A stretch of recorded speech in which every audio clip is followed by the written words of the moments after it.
歡迎各位家長返到嚟家長自學頻道言語治療部。呢一個咧係表達篇嘅進階版。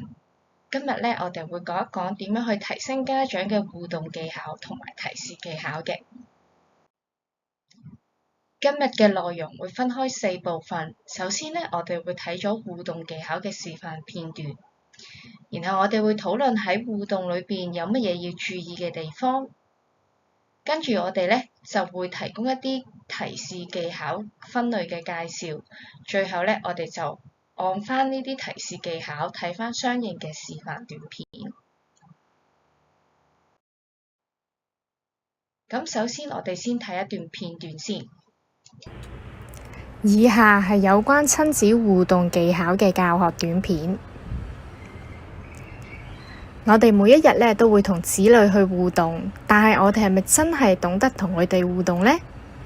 定係我哋都可以學一啲互動嘅技巧，去有助我哋咧同子女之間嘅互動。首先，我哋會介紹一下咧喺同子女互動中常見嘅錯誤，大家可以參考以下嘅短片。咩嚟㗎呢個？水喎，開嚟睇下望下先。哇！係啊，咩嚟㗎呢個？咩嚟㗎？你睇下呢個咩色㗎？咩色㗎？呢個咧？呢個咩色㗎？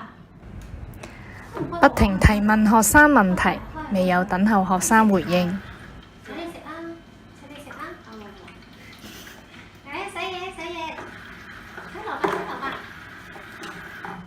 哇，係喎，洗嘢。給予一連串嘅口頭指令。你知咩色㗎？我洗埋先啦，咩色㗎？咩色㗎？茄子我好唔好食㗎？好食啊！茄子喎，蘿蔔咧？咩色嚟㗎呢個？咩形狀㗎？你望下，好長定短㗎？未能就學生嘅回答作出回饋，亦都唔能夠給予合適嘅提示去協助學生回應。唔好洗啦！你掛住洗嘅，唔好洗啦！抹乾淨佢。嚟啦，抹啦！嚟，快啲！抹完再切啦！抹完先啦，抹完再切啦！抹完啦，抹。唔係抹手啊，峰峰。家長過分主導互動過程，並沒有根據學生嘅興趣去作互動。切辣椒啊！抹茄子先啊！抹茄子先，再抹辣椒啊！抹咗呢個先。乾淨未啊？你望下，哇，咁濕嘅，乾淨未啊？阿峰峰啊，仲有喎。呢啲咧，抹唔抹啊？抹好啊，抹啊！抹，切啦！切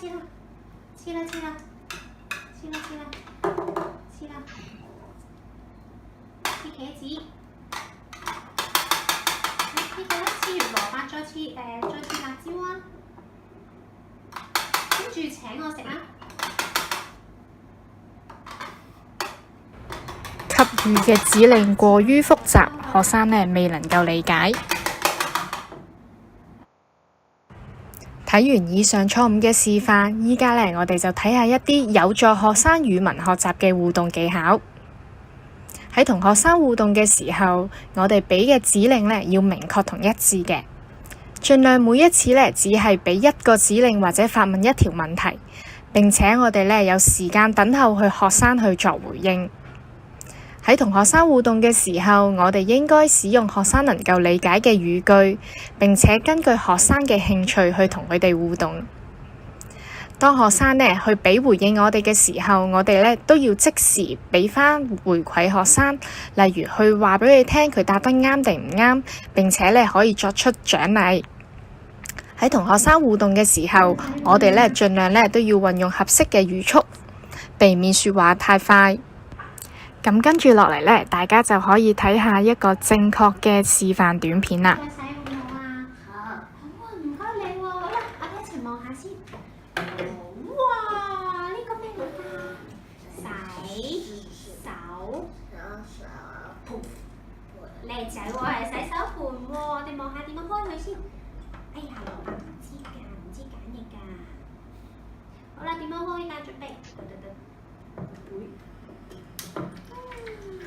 洗蘿蔔，係啦，洗蘿蔔。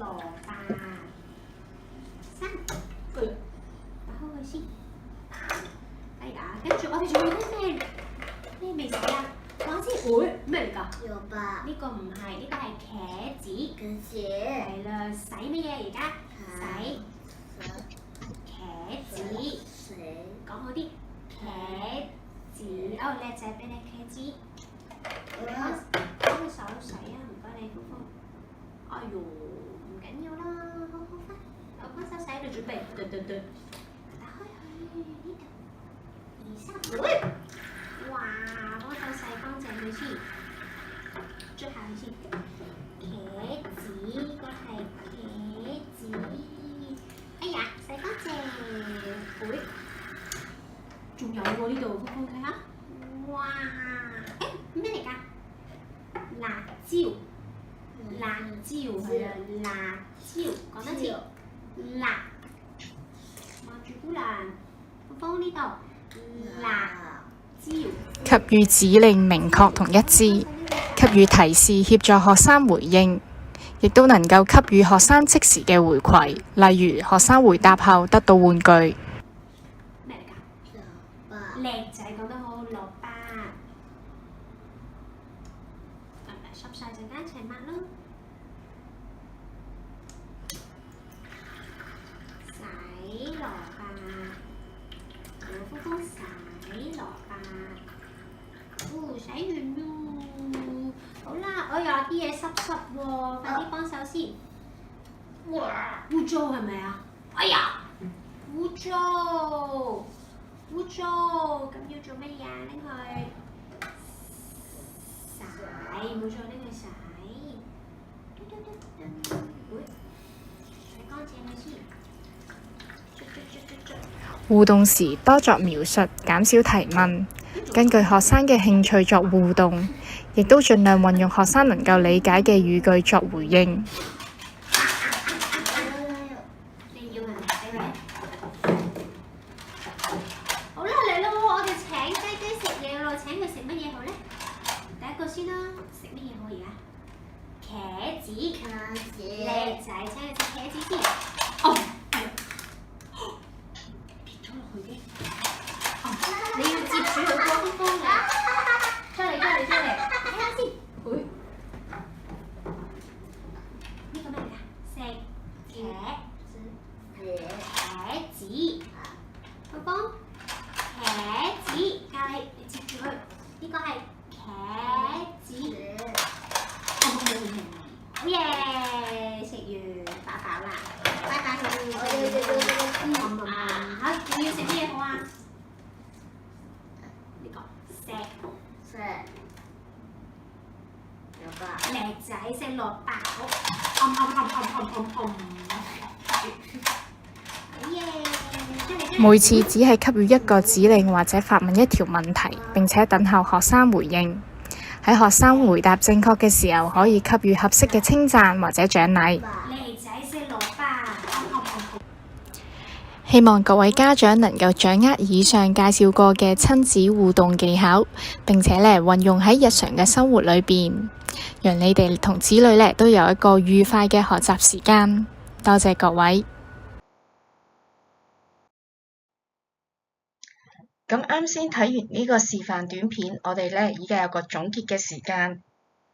咁喺同學仔或者同子女互動嘅時候我哋要留意我哋常犯嘅錯誤，例如我哋好多時候可能好心急，咁樣未能夠等候學生嘅回應啦，或者我哋會不停去提問學生問題。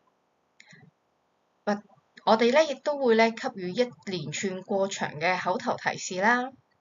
喺交流裏邊多數以提問為主，較少嘅描述。同小朋友講嘢嘅時候，說話速度太快，或者冇根據佢哋嘅興趣去作互動。家長有時都容易過分主動互動嘅過程，給予嘅指令過於複雜，學生未能夠理解，又或者喺學生回應咗嘅時候，我哋未能夠給予學生即時嘅回饋。咁所以咧，我哋喺同學仔或者同子女互動嘅時候，我哋給予嘅指令咧就要明確同一致啦。每一次只係給予一個指令或者發問一條問題，並且有足夠嘅時間讓學生咧去作回應。盡量使用學生能夠理解嘅語句，根據學生嘅興趣去作互動。學生回應之後，我哋咧亦都要給予學生即時嘅回饋，並且運用合適嘅説話速度去同佢哋交流。咁講完呢一啲互動嘅技巧，跟住咧以下咧就會介紹一啲提示嘅技巧。提示其實係好重要嘅。咁咧就能夠按學生嘅能力提供適切嘅協助同提示，咁可以增加學生成功嘅機會，讓到學生咧能夠自行去達到訓練嘅目標。喺佢哋能夠自行達到訓練目標之後，我哋就逐步減少協助同提示。提示可以分為以下幾個類別，包括示範。例如我哋會講一次，然後叫學生模仿跟講，或者會係按手協助。一啲手勢嘅提示，例如指向一啲物件啦，或者做出動作。口語提示包括重複提問問題，或者強調一啲關鍵嘅字詞。視覺提示，例如我哋會提供一啲圖卡或者口型提示。文字提示，例如一啲句子條或者一啲文字。以下咧就會有唔同嘅示範短片，大家可以睇下。第一個示範咧就係、第一個提示咧就係示範。咁我哋而家咧做咧擺波喺梳化度。咁片段中咧，姑娘先做一次，然後指示學生按姑娘嘅示範再做一次。跟住呢一個係按手協助。我哋而家咧擺蘋果喺梳化度，係喎，好俾心機喎。片段中咧，由姑娘咧捉住學生嘅手去完成，咁咧呢個都係一個提示。跟住落嚟會示範手勢提示。我哋咧擺香蕉喺台度，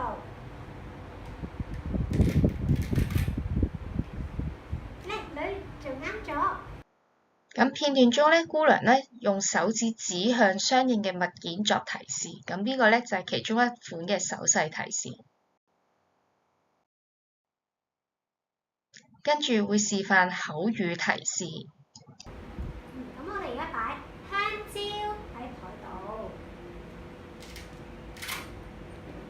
係喎，叻女喎。片段當中，姑娘強調咗香蕉呢個重點嘅關鍵詞彙，咁呢一樣咧都算係一個口語提示。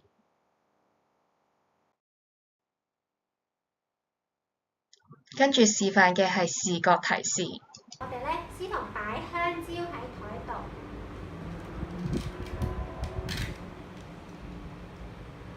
做得好好喎，完成。好啦，片段當中咧，姑娘攞咗一個圖卡嘅條啦，咁呢個圖卡咧其實都係一個視覺嘅提示。最後就會係文字提示。咁我而家想請司徒咧擺蘋果喺梳化度，唔該晒。係啦，呢一段片段裏邊，姑娘咧就用咗文字去提示學生完成呢一個指令嘅。咁以上咧都係各類嘅提示類別嘅示範短片啦。咁喺日常嘅訓練裏邊，家長咧可以利用唔同嘅類型嘅提示去協助學生完成訓練目標，增加佢哋咧成功嘅機會。喺佢哋咧能夠自行完成呢一個訓練目標之後咧，我哋先逐漸減少我哋嘅提示，咁樣咧就可以提高學生嘅語文能力㗎啦。今日嘅課堂到呢一度，多謝各位家長收看。